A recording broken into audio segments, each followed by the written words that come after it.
Season 2 of the Strange, Rare, and Peculiar podcast, a place to learn more about homeopathy, deepening your knowledge, expanding your universe of possibility in the world of health and well-being through homeopathy. Homeo what? Homeo what?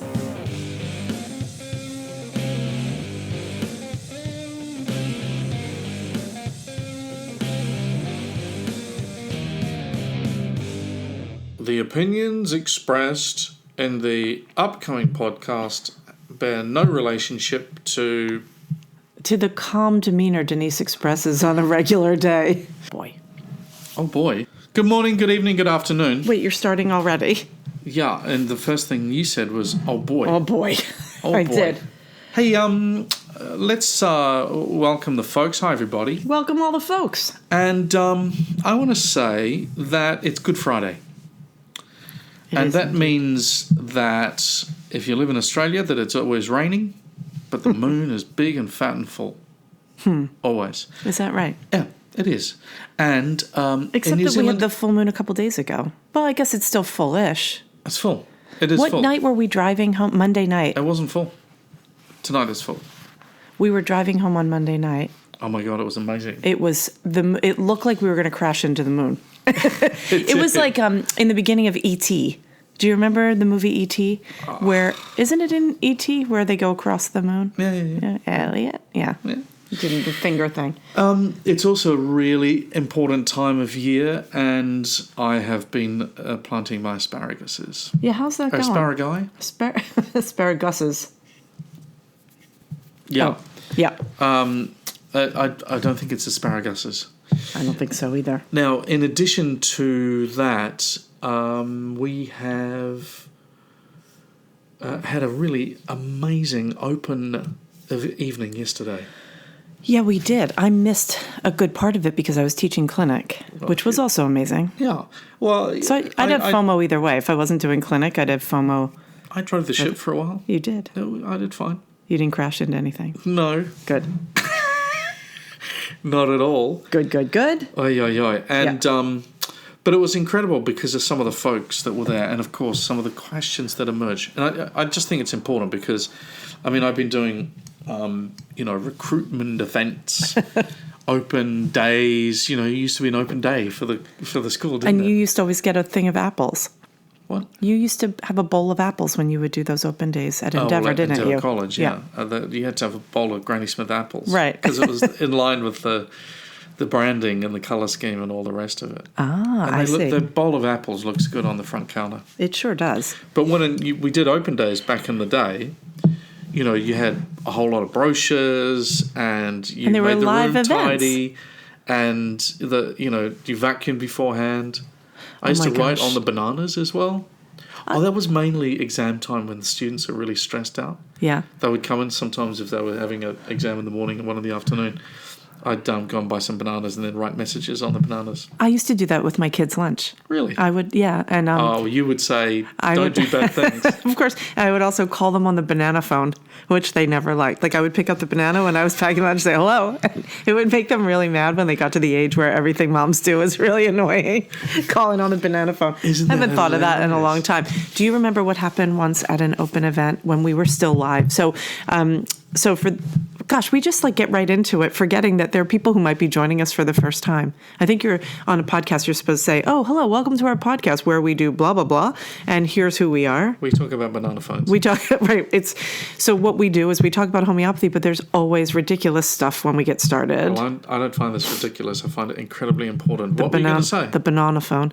I was going to say that just a little context. So, our school, the Academy of Homeopathy Education, we were a part of another school, and then in 2013, I took that on in New York, and then in 2015, it became Academy of Homeopathy Education. So we had a little Brexit, and a rebrand or whatever.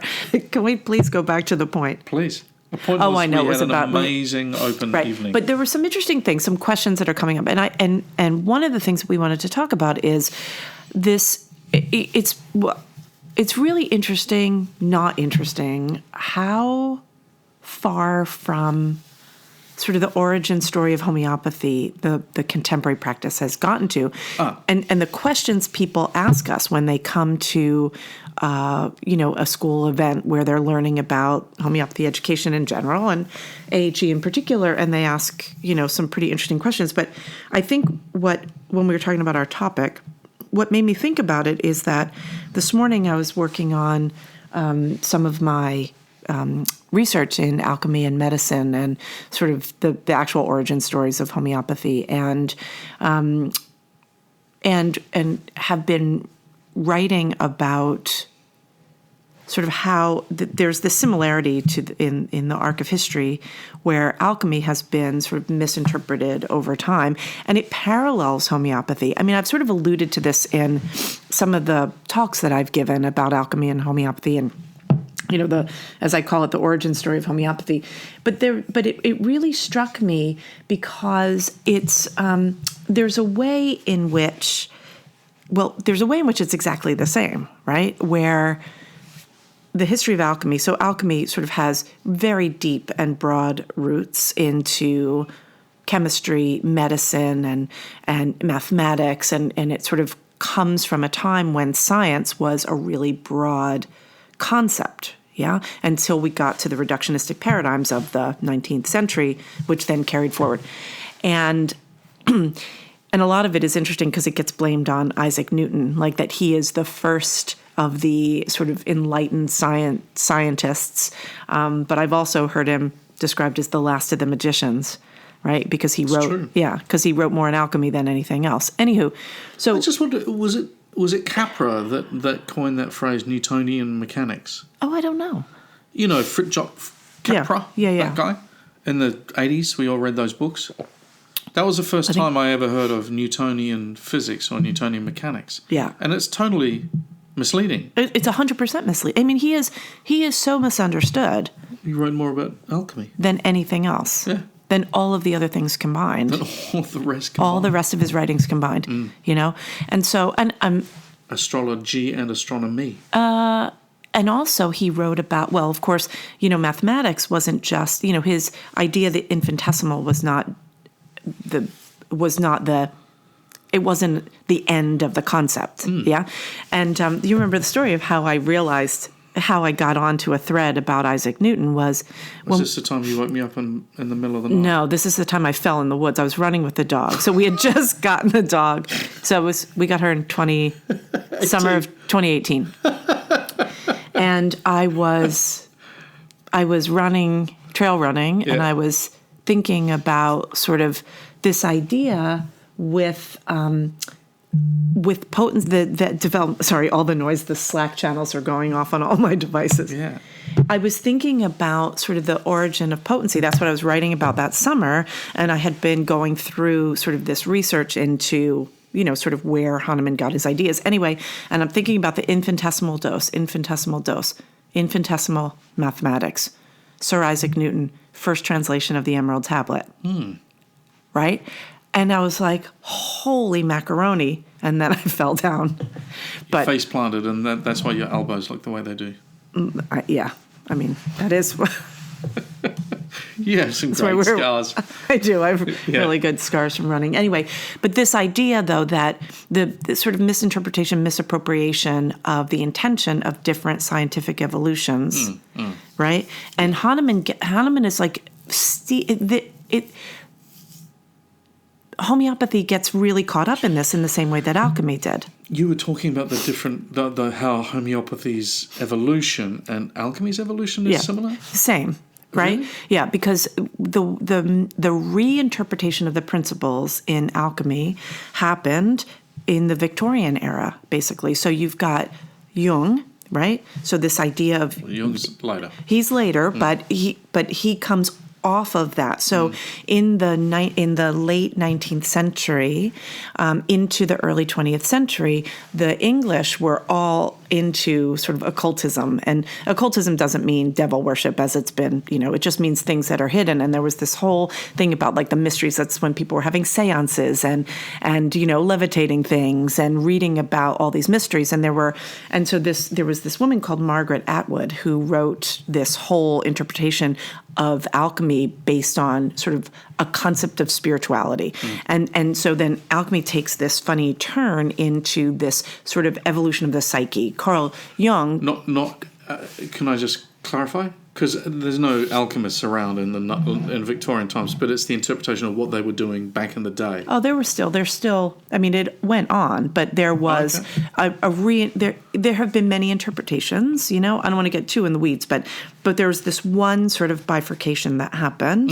And it's really interesting to look at homeopathy through the lens of 20th century, like late 19th century through the first half of the 20th century in England, because two things happened. One is you have the uber spiritualists, right, who are following what becomes this Jungian interpretation, the archetypes and all of that. And then, of course, the Druids come in and they pick up on that and run with it. On the other hand, you have the super materialists, right, who are, like, if you talk about people like Clark, don't potentize anything over 3C. Don't know. I forget now. I don't have my notes in front of me. I talked about this at a conference recently anyway, but this idea that there was this bifurcation in homeopathy back then, right? Same thing happened in alchemy. You've got the uber materialists, right, who interpret it as being just chemistry. Then you've got the uber spiritualists who take the latter idea that it's just this sort of, we'll use the Jungian as a shorthand. When in reality, there's a middle ground, like in everything, and there's a sort of cleaner interpretation, and so it's. So this is not just from your perspective, looking back and reinterpreting history. Is that what you're saying? But you're saying more than that, aren't you? Keep going. I'm not sure what you're asking me. So there's one of the great movies is the 1970 Napoleon. Okay. I didn't expect we were going there, but by all means, proceed. And it's, like 1970, they made it in 1970. Yeah. So, there's Napoleon is perceived in this kind of way. Now, come 2023, they've just remade it, Scott. Yeah. Right? And Napoleon is, in this version, from the perspective 50 years on, right, is flawed. I see what you're saying. Is the current trying to understand us today, right, is what drives reinterpretations of movies or books being rewritten or stuff. In the same way that Alexander is from probably the last movie on Alexander is that terrible one, and you're talking about Alexander the Great. Yeah, Colin. No, not Colin. The Irish guy, Irish actor. It's a good actor. Anyway, it's a terrible movie. I don't know any actors. Yeah. And Angelina Jolie. And so we are attempting to always understand ourselves by grabbing stories from the past, right, and looking at the flavour of it. So I was understanding that you were saying that looking at the historical phenomena of, say, alchemy or homeopathy has been reinterpreted in the 1960s, reinterpreted in the 1980s, reinterpreted by Julian Winston in 2000. Yep. Right? Right. But you're also saying something else, because now it's also being practiced in ways that are, help me out, being reinterpreted. Yeah, so So I was listening to a talk of one of the scholars of alchemy that I follow, and it was really interesting. He was talking about so the question was asked to him: can the spiritualist alchemy and the sort of material alchemy exist in the same historical context? Because the latter interpretation, the spiritual interpretation, is not actually true to what occurred. It's not even just a presentist interpretation. It's a manifestation of what people wanted it to be. What do you mean by that? So we look at everything through the lens of our consciousness today. So one of the things, being an historian, is you learn to see historical actors on their own terms in their own times. There's always got to be a context around something. Yeah. So one of the things. So you don't just see actors, historical actors, as just being people of their own time with their own. You have to. You have to see them as who they are. That's why, when people. I agree. So you're not a presentist. No. I don't think so. Great. I would hope not. Or I would say I aspire not to be. Right, Right? because in other words, you're throwing today, 2024's values back on the past and giving a verdict about it and a moral judgment about it. Totally. I mean, this is what happens in medicine all the time is you look back on on ancient people and see them as being stupid and barbaric. Right. When in You reality, cannot. Right. you can't. And, No. and we might argue that they had some ideas that may be far beyond what we have, you know? I mean, I think in medicine, it's the clearest, it's the clearest lens through which to realize that we are very presentist and judgmental because we think our MRI machines are all that in a bag of chips, as opposed to a diagnostic criteria that was used in the 18th sound century. like Joel Fleischman in Northern Exposure in 1991. I really did, didn't I? Anyway, Hey, O'Connell. so I went to Columbia University. oh my gosh. Oh, this is really interesting because thanks for that, because I had a little snafu in my understanding of what you've been saying. Oh, okay, good. I'm glad we clarified it. So here's the interesting thing. So I'm listening to this, right? Because the way that I've been studying sort of the origins of homeopathy and Hahnemann's influences is, sort of finding what lineages match up to the chemical preparation of our medicine and the mathematical formula that goes into infinitesimal dose. And then obviously finding a link between that material and the fact that he would have read that. Or Exactly. He did read that. He did, right. Yeah. So having to go and trace back, that was the trip to Transylvania, right? Did Hahnemann have access to this? I thought we were just going to Romania to hang out and eat goulash. Yeah. But no, you were doing stuff? Yeah, I was busy, but we did have goulash. We had some brilliant amazing food. Yeah. Then we had that weird thing, that piazza, where all the restaurants were exactly the same and had the exact Exactly same the same. menu. Yeah. It was weird. Anyway, we digress. Going back. And so in this lecture that I was listening to, the question was asked, can these two interpretations of alchemy coexist? Right. And the answer was really interesting. And it was, well, the sort of spiritual interpretation, it has a place. It might be interesting to someone who uses sort of the Jungian ideals in their practice of psychoanalysis to use the spiritual imagery interpreted from ancient alchemical texts. Mm-hmm. But that doesn't mean that interpretation actually goes back to what the original ideas of the authors were. And then he went on to say, and you can sort of think of it like poetry. So a person, who reads a poem interprets it on their own. It speaks to them as to where they are in that moment of their own life, right? So a poem that, I'm a Mary Oliver fan, a poem that I would have read of Mary Oliver's in, say, 2010, if I read it now, might speak to me in a really different way. Or maybe I might read that poem that spoke to me in 2010 at a different, season of life, and then it might take me back to that place. So it's like the ways in which something touches us on an emotional level evokes a feeling, and it can be meaningful, and it can open up a deeper understanding of our self, right? It's kind of nice. It really is. Can I go down a cul-de-sac? I mean, let me try and stop you. So yesterday I'm in a markers meeting. Uh-huh. Speaking of poetry. Right. Explain a markers meeting. Well, we're having a meeting at AHE where every couple of months, with all of the assignments that come in, we stop and we get the markers together and we have a discussion about what's been noticed. We can talk about assignments and reflect on, the grades and the arc, the bell-shaped curve, if there is one, and then we can change the assignment or whatever. It's a markers meeting, right? It's part of the academic quality improvement processes that we have. And we were discussing one assignment which we conduct and which we love, and it is a small remedy presentation and a written presentation, but also a verbal presentation to the class.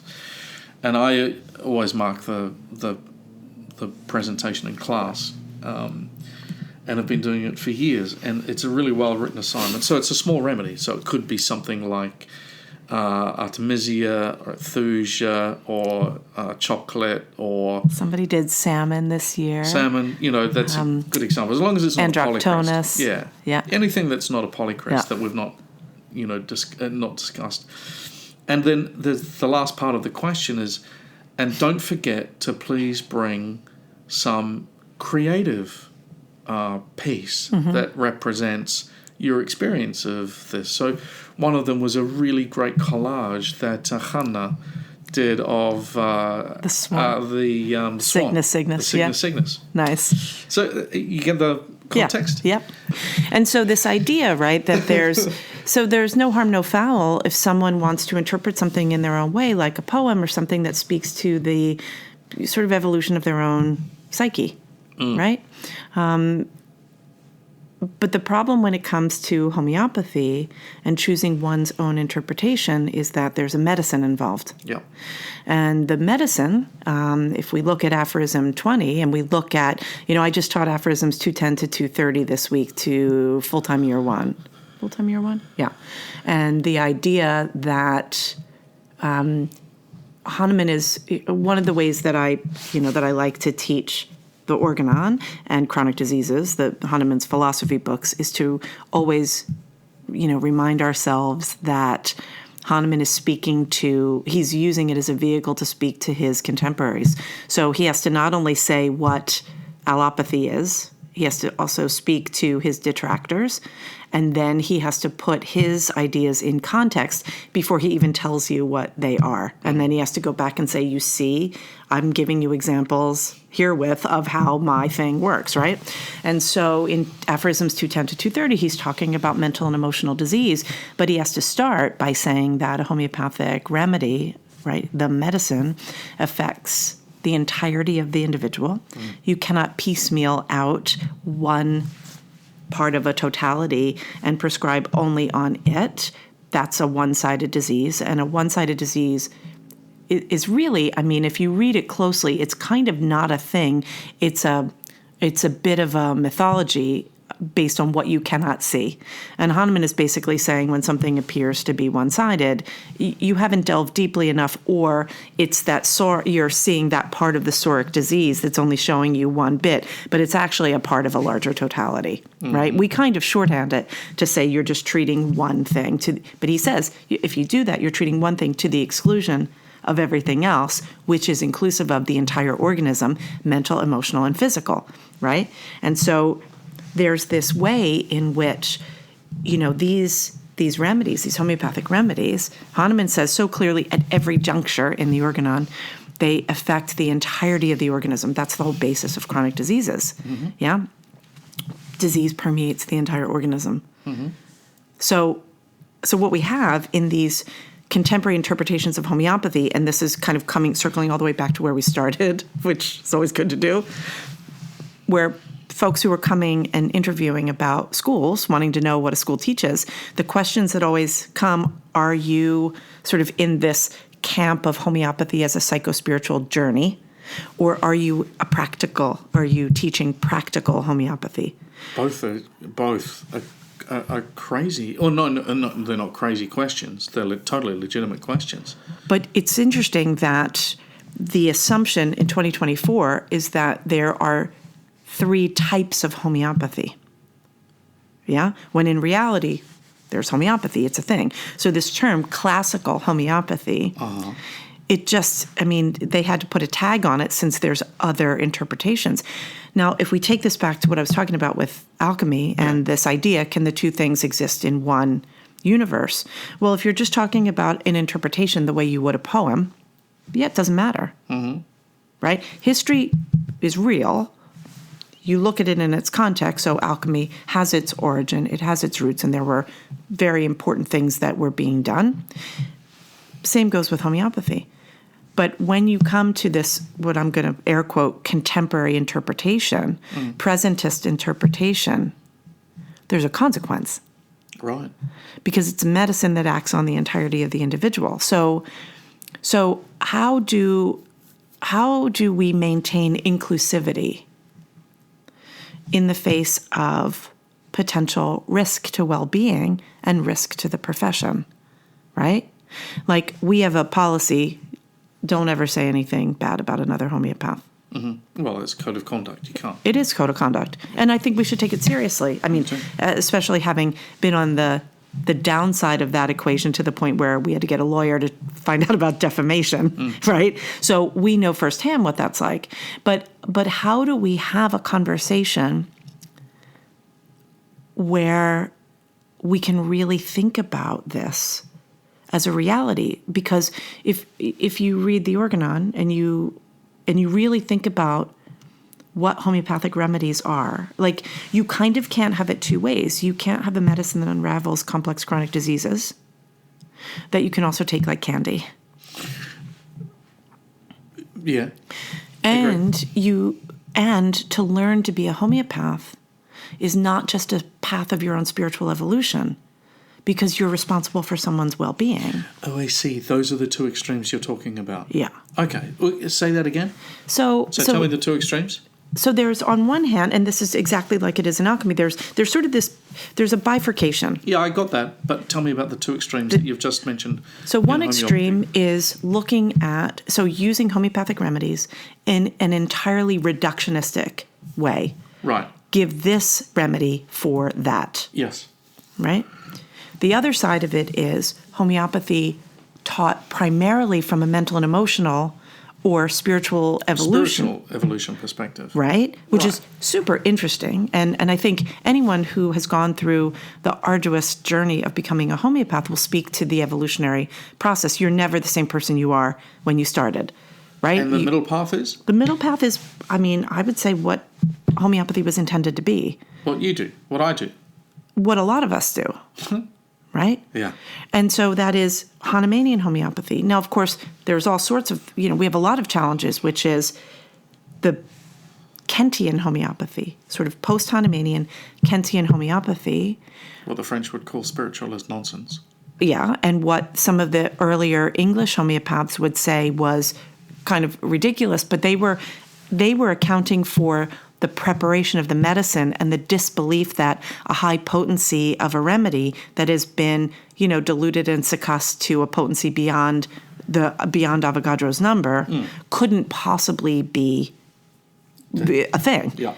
So we've got this challenge, though, because the sort of deification of James Tyler Kent, right, has resulted in, it sort of gave allowance for people to think about this sort of spiritual idea of homeopathy and this reinterpretation of homeopathy based on Kent's eclectic background and Swedenborgian influences, right?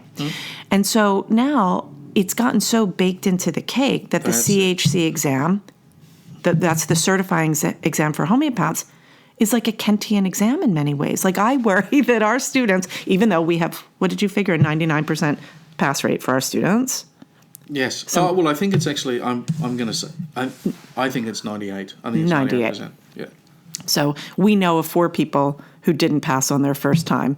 And who passed on the second. They passed on the second time. And anyway, and that's out of however many. Yeah. Lots and lots. Anywho, but that being said, what happens when you build something and you build on something and you keep building on something, that expression, you can't unscramble an egg. Well, what do you do? When the sort of Kentian ideas, which had then, they gave license to all this sort of spiritual stuff attached to homeopathy. It's like it's like a game of telephone. Yeah, I dial it back a little bit because I think, from my reading of Kent's case books. But it's different than Kent's case books. Yeah, we're talking exactly. post-Kentian. Good, as long as you're clear about that. Well, you and I had this, we had to feel each other out early on in our relationship. So to speak. Oh my gosh, you did not just say that. Well, this is a family program. No, but this is years before I moved. Yeah. And so, you're totally right. But because I completely agree. But, for transparency, I went to a very, Kentian school. Me too. Yeah. Well, two of the three that I went to. Yeah. And so, it's been a little while, but I mean, I think one of the great books written in homeopathy is Kent's Philosophy. Yeah. So it's really the consequences that we're talking about. It's the consequences. Thanks for and articulating that. Yeah, and so what I like about what you're saying is on the one side, we've got these questions that come to us about, are you a classical homeopath? Right. Usually meaning that classical means Fuddy-duddy. Kent. Yeah. Oh, right, because then they think you look at this big thing, you give one dose of a remedy, and you say, come back in a year, and I'll see how you're doing. Well, depending on depending on whatever that person has heard about Kentian-style homeopathy or the ineffectiveness of it sometimes, because bland Kentian homeopathy is not so flash. Right. And on the other hand, we get a question. Not so flash. I like that. Yeah. But then on the other hand, you get a question, do you teach practical homeopathy as if other sorts of homeopathy are impractical? Well, do you know the story of what happened when I didn't know that this is going back, I think this was in 2010. I didn't know I had never heard of practical homeopathy. And I was teaching at a school that also taught practical homeopathy, and I just assumed, I didn't realize I was the classical teacher until I heard other people teaching there, and I was like, wait, sorry, hold on. Hold on there, Bubba Louie. Yeah. No, but that word even goes way further back into the 80s. Does it? I don't know about this. I'm going to go and say Robert Davidson. Ah, yeah.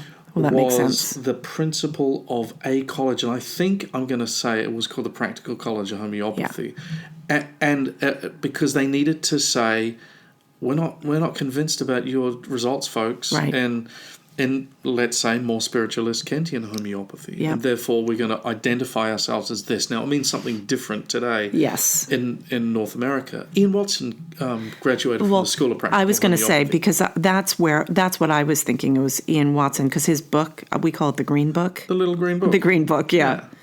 Where he talks about all the different sort of interpretations and applications. Right. Right. So that word, and it very quickly, in the school that I went to 35 years ago, that was they were that was wrong. They were the bad people. Right. And without any understanding of, I suppose, some context and why that might happen. Right. So I was quite pleased with my answer last night, because it's a really legitimate question. It totally is. Are you a practical school? Well, I mean, we wouldn't be here if we didn't teach things that were practical in their application. Right, yeah. Absolutely. So it's funny how that term has stuck, representing the other side that you're talking about. So I kind of like it. Yeah. And here we are in the middle saying, well, actually, no, we do homeopathy. Right. And homeopathy, it's a thing. It's an actual thing. It's a system of medicine, right? Yeah. Actually, and I was having a conversation last week with Jenny Hogland, and Jenny is a homeopath, and she is, she's really amazing with her social media. I mean, she's just got tens of thousands of people who are loving the content that she puts out. Yeah. And she's so sweet. She reminds me of, what's her name? New Girl was the show. I can't think of her name. It'll come to me. What are you talking about? I'm talking about who Jenny reminds me of. Anyway, I digress. But she and I were having a meeting about, how do we deal with this? Because, it's like the horse has left the barn, and we're really trying to do right by homeopathy. The horse has left the barn? You don't know that expression? Stable? I think it's you're mixing your metaphors. Probably. Anyway, we'll come back to it. Yeah, I think it's horse has left the stable. Well, I don't know. Throw the spanner at the pigeons. Okay, anyway. But Jenny came up with a term that I love. I hope I'm not launching it ahead, but Fomeopathy, F-A-U-X, Fomeopathy. Come on, how good is that? Fomeopathy. Oy, oy, oy. Yeah. I mean... Meaning something else. But I kind of love it, and it kind of terrifies me because I would not want to use it in a judgmental way. And do you know what I mean? But but in conversation, trying to figure out how to, For me, the only solution in a situation like this, where there are massive platforms and big numbers of people that are, learning from whoever, yeah, and that's the full range of folks that are doing some sort of professional training, to someone listening to an influencer, to someone listening to two people ranting on a podcast, and that is you've just got to keep talking. When I hear, it's very easy for me to close down to the edges, because I'm not involved in a spiritualist interpretation of homeopathy, and I'm not involved in a very, very what I would describe as a kind of allopathic or reductionistic application of homeopathy. Right. It's not what I do. Right. Not even interested in it. And so, for me, I just go out into the garden and put my blinkers your asparagus, on. right? And then in the blink of a decade, yeah, that's an expression. In the blink of a decade. How about that? But in the decade that's gone by, into the vacuum created by lack of leadership within professional and medical homeopathy has arisen social media and all the different versions of homeopathy, maybe, or I don't know, great homeopathy or weird homeopathy. It's terrifying when, and we talked about this a couple of podcasts ago, our research office is putting together a study where we're looking at the cases that come to our teaching clinic and through our helpline, through Homeopathy Help Now. We ask people, have you used homeopathy before? Have you worked with a professional homeopath? Have you taken any remedies in the past 2 months? We just had a case in teaching clinic this week where in the past 2 months, this person has had probably 40 remedies, maybe more, in a month. Right. And that's not how many doses and different potencies. That's just in a month, I've taken this number of different remedies. And then this idea that you take camphora, you take a dose of 200C camphora as like a sorbet course between protocols terrifies me, Hahnemann says that which does not cure proves. So if you don't need that remedy and you take it, that remedy is for a state of collapse, icy cold collapse with a dark depression where it seems as if the entire universe is collapsing in on you. The dark night of the soul. And it was also one of the remedies used in the cholera epidemic for uncontrollable vomiting and diarrhea. Now, I don't know about you, but I don't want proving symptoms of camphora. No. Right? So how is it? That could be awkward. It could be totally awkward. Like, I'm clearing a protocol. Can't leave the house for 3 days in case I poop my pants. I mean, like, for real? Yeah. Is this? Do you know what I mean? Yeah. How did we get to this place where a remedy, a medicine that was used as one of the 3 remedies in the cholera epidemic is now taken as a palate cleanser between protocols, as if there couldn't be a consequence? Mm. How does this happen? Well, do you know it's a great question. It's so good that I think that no one listens to this, because I listen to myself and I think, oh my gosh, did you just say that? Well, it's a legitimate question. And from my point of view, we can have opinions, as many differences of opinions as we like, but until there's some sort of let's explore the phenomena, and then let's see what the consequences are, again through some sort of sound method, then it's a legitimate question. Right. Like in our I totally get folks that might have in the day become disillusioned with poor Kentian homeopathy. 100%. I totally get that. I do too. And so, but I don't get the indiscriminate use of 40 remedies in 60 days. Right. That cannot in any way, that challenges everything I understand about the vital force. It can't, and the signal pushing against, straining against the vital force, which stresses and then strains back. Exactly. That primary and secondary action. Oy, oy, oy. Right. Yeah. It's and the other side. So that's the one side, right? The other side is the sort of over spiritualization of homeopathy, which of course we can look at through so many lenses, including provings or the lack of rigor in provings, where people are, meditating on a substance. And Can I tell you a story? why are you pointing at me? No. I'm not pointing at you, but can I tell you a story? You were pointing. You can tell the story. I got nervous. Like now that I've said something that I kind of regret. No. It was back to the small remedy presentations. Oh, yeah. And so I cannot remember who it was, but it was brilliant. They did a reverse repetirization. Yeah. Of, I think, all of the delusion rubrics in a remedy. And Was it? I'm going to whisper it. Was it? Nope. Was that the remedy? Oh, okay. Nope. And it was but it was a modern proving. Yeah.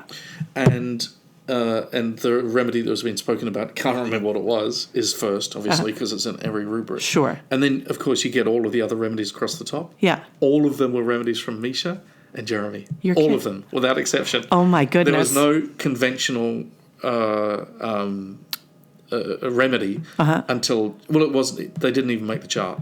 Oh, So, oh my God. And so the point that you're just making about the over spiritualization or over delusionalization of some remedies is I think it's... Or is it just the modern language and modern rubrics? Well, perhaps it's modern perspective. Modern perspective. That's a Yeah. better way to look at it because... Of the delusion section. But, how often do you see repetirization where Sparrow is second, followed by LSD, followed by Right. latex, followed by, Right. whatever else, and then there's all the... Falco P. Yeah, I mean, you kind of know that. So...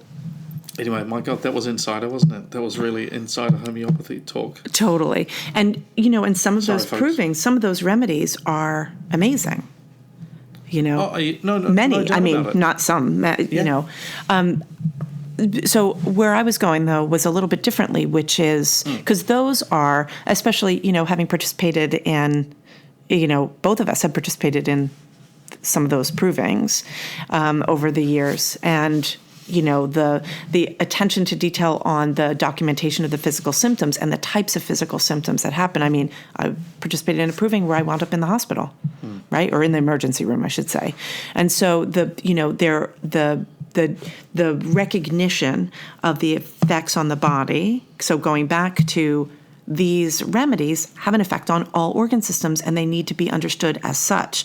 And when you start looking at some of the new interpretations or interpretations and applications of homeopathy, where your interpretation is psychological to the exclusion of the particular expressions of the physical body and prescribing only on one aspect, that doesn't mean that the remedy doesn't affect all of those other systems anyway. Do you know what I mean? It's like, in the presentation that I just did, one of the exercises I put myself through was looking at the uses of allopathic medications in autoimmune disease. Right. So in doing so, I went through all of the indications for, all of the indications and all of the off-label uses of these medicines. And what you start to see is the side effects equal other diseases for which an off-label prescription is indicated. It's the law of similars. Right. And so this new interpretation of homeopathy to use the remedies off-label doesn't mean that they don't still have those effects, right? And so if this is being done with, children, how do we reconcile that? This has not made me popular that I ask this question. I think you're not correct. I think it's made you extremely popular. Oh no. But every now and again, you'll find someone that has a different opinion because perhaps they feel that homeopathy is always safe, or homeopathic medicines used in any way are always safe. That's not my perspective. And I think after... Safe when used appropriately. Yeah. According to, But see... Oh, we've landed at safety. I'd love to go deeper on this because I think actually that's where you're at, isn't it? That's where You've got legitimate questions about, what happens. Where's the cutoff? Is 3 remedies in a month appropriate? Is it 10 that, So it would depend. Look, when I stepped on the answer is it depends. I stepped on a ground bee nest 2 summers ago. Good. Dear God, may it never happen again. Yep. How many remedies did you give me in 10. 10 remedies in When I could catch 3 you. hours? When I could Right. find you. I got stung about 200 times, Yeah. all up my right side of my body and over to the left. Yeah, it wasn't great. They were in my hair. They were in my clothing. I could have died. I remember. So entirely appropriate.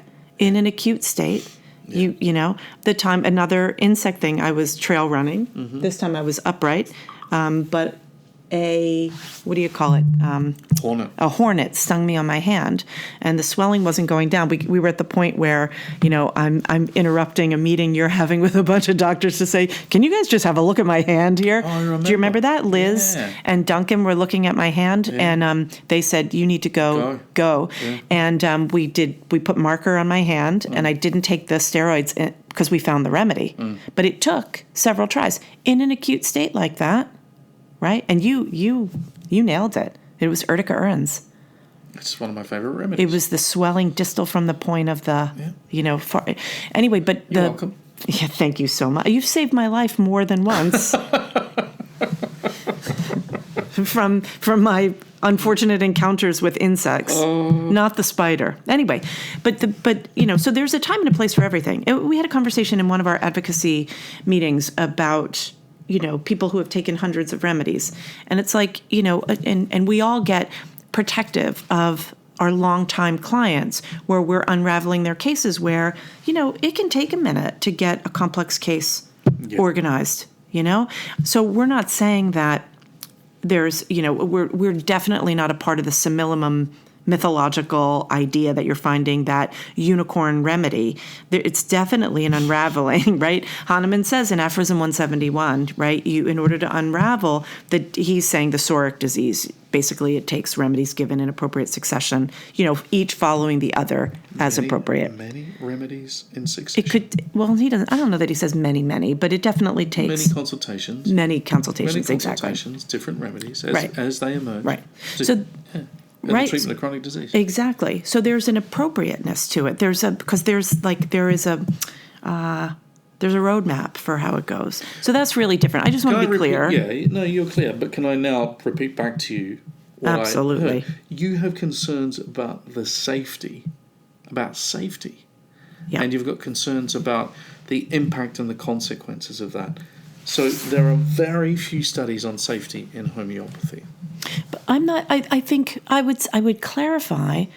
I think homeopathy, when practiced appropriately, is totally safe. Therefore, Rarely do we see. I mean, I would start there and say homeopathy, when used appropriately, rarely we see, you know, the occasional aggravation, Sometimes we, you know, in an acute situation, you know, we say, you know, you need to go to the emergency room, this, that, and the other thing.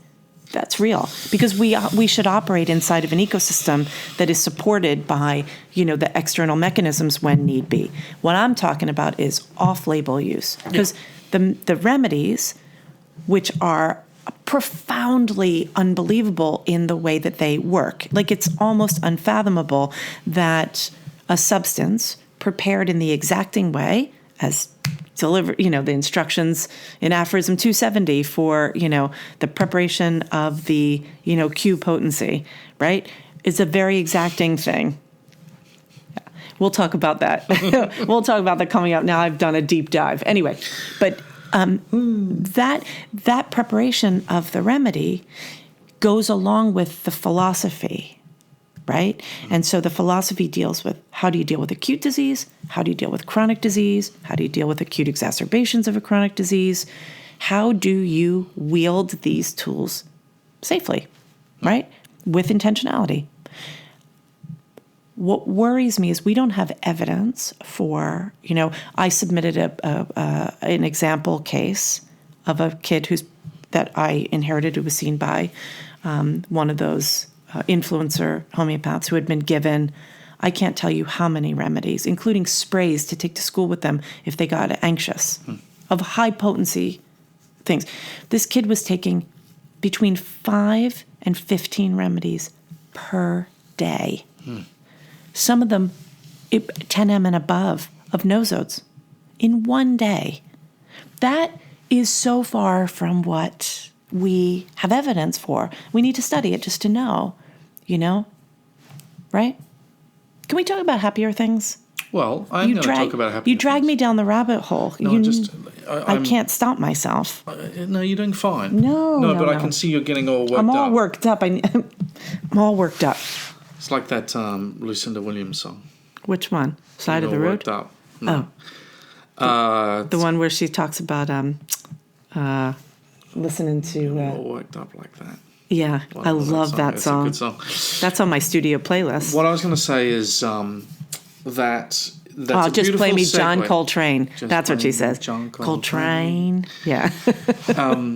What I want to say to you is that's a beautiful segue to next week's podcast, Yes. because we are going to be interviewing the folks in our research office. Totally. And we want to do that because we want to give you a flavour of the nerdy geeks that we hang out with and the amazing questions that we are systematically answering. We'll go through some of our studies, ongoing studies, So including excited. Yep. we'll talk about the workforce surveys. Yep.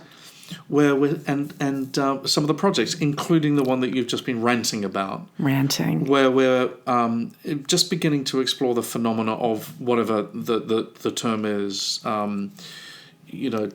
58 remedies in a day. We call it tic-tacs. Or tic-tac Taking a remedy prescribing. as if it's a tic-tac attack or a breath mint. Yeah. But, I think that's going to be really fun. So you're going to meet Rachel and Parker and Christine. Yeah. Jalsa.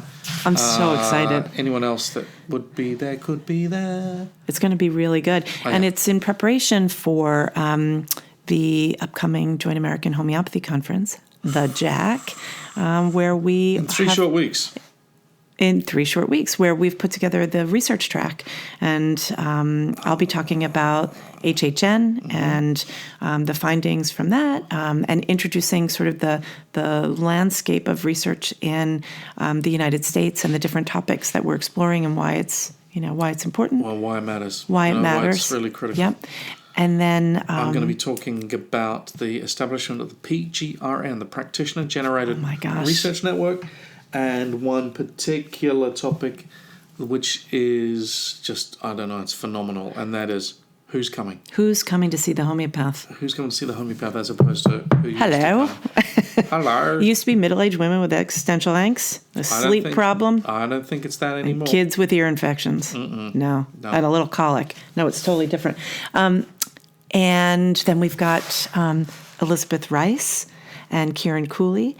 Yes. 2 unbelievable naturopaths who are researchers and educators, and it's going to be an incredible track. We've got the whole day on the Saturday at the conference, 4 topics really geared toward bringing everyone in the homeopathy community together around research. It's our future. It really is. Oh my gosh. I'm excited. I'm excited, but now I feel worked up about this podcast. Because it was a rant. I think it needs a disclaimer in the beginning. Wow. Yeah. I can't even say I'm jacked up on coffee. See you, folks. See ya. Take care. Ciao. Bye, everybody. See you soon. Enrollment for fall semester at AHE is underway. There have been lots of recent changes in our offerings. Professional programs now start at $16,000. Early enrollment discounts are available until May 15th. Get your application in and chat with the admissions team. Your journey starts now.